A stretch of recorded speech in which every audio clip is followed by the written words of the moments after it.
Hey, Adam Savage here in my cave with a tool tip, and today it's about glue, specifically of the hot variety. We're going to be covering my two favorite guns for hot glue. They use two different kinds of glue sticks, and the main one that I really go for is this one, a Fasten Master. I picked this up at Center Hardware here in San Francisco a few years ago. And I really dig this thing. Look, hot glue guns come in so many different varieties, but many of them have an attempt to keep the nose off your workbench so it doesn't burn it. And almost all of those attempts are shite. Almost every hot glue gun I've ever had that has like a folding stand is shite and doesn't work, and the stand falls off and you gotta throw it away. Every single one, until this one. This is integral. It's built right in. I mean, I know you can kind of pop this out if you want to, but I don't. This is how I use it, and I've been beating the crap out of this thing for a long time, and it still holds up.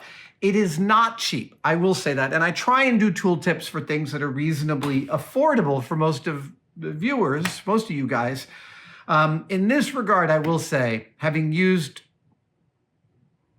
40 hot glue guns over the years, I really, really like this one. And I like the trigger aspect because I use these long sticks. I don't have to replace them that often. Also, it's got a switch right here for turning it on and off. It doesn't just go on when you plug it in. This is a great piece of kit. And I highly recommend it. On the other side of the equation, well, on another facet of the equation, is this 3M, what do you call it? Scotch Weld Hot Melt Applicator. I got given this thing by 3M a few years ago. I think they sent one to Frank Ippolito to give to me. I think that's how that worked. And I got a whole bunch of these low melt sticks. And I'm here to tell you, I love these low melt sticks in this glue gun. It's missing a lot of the features of the other one. It doesn't have a trigger. You got to push it with your thumb. The sticks are short. You have to replace them all the time. And yet,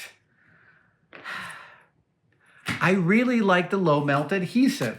One, it operates like any other glue gun. You know, you lay down a bead, you stick it to the thing, and you know, I think you can prototype the whole planet in hot glue if you had enough cardboard and glue sticks. And like, this is kind of one of the ways that I think when I am mechanically problem solving stuff. I cut shapes out of foamcore, glue them together, I pivot them, I make mechanical arrangements.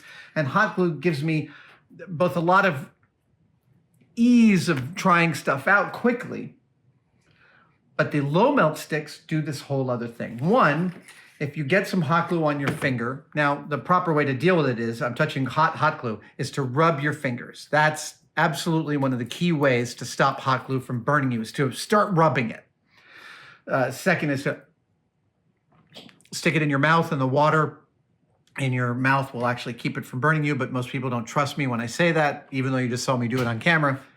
Your results may vary. I'm not going to recommend that you try and burn yourself with hot glue and then try and solve it. That would be, don't do that. Don't try that at home. I think that might be the very first time I've ever said, don't try that at home, untested. It's kind of far out. Anyway, the low melt means it burns you less. You have a little more working time, weirdly, it feels like, but I'm not sure about that. But the other thing I like about the low melt is that you can kind of take this stuff apart a little easier than the normal hot glue. Actually, now it's sticking quite well. That, for prototyping, is really, really great. There's a resiliency to these glue sticks that I dig. Hot glue is pretty self-similar. Like, I haven't determined a huge variance except in terms of temperature. And I know, yeah, I'm totally aware that there are like a million varieties. Like, there's more types of hot glue than there are flavors of Bundaberg beer.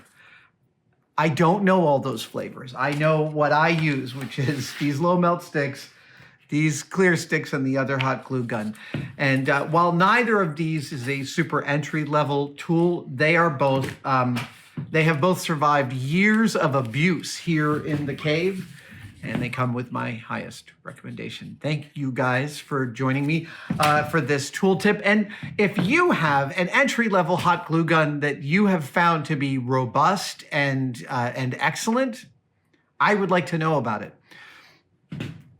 I want to point out why it's important that hot glue guns have a stand that holds them up like this, because the cheap hot glue guns, look, what's happening in a hot glue gun is there's a heating element up here, and as the hot glue gets near it, it melts and it comes out as a liquid. Obvi. With a lot of the lower cost versions of hot glue guns, the stand falls off and everyone starts laying the hot glue gun down like this, and hot glue eventually starts to just like seep out and they just start to deteriorate. It's a terrible, terrible situation. So if you've got an entry-level hot glue gun that you have found survives the kind of abuse your average theater person would put it through, I'd like to know about it. Links to these will be in the comments below. Thank you guys for joining me for this tool tip. I'll see you next time.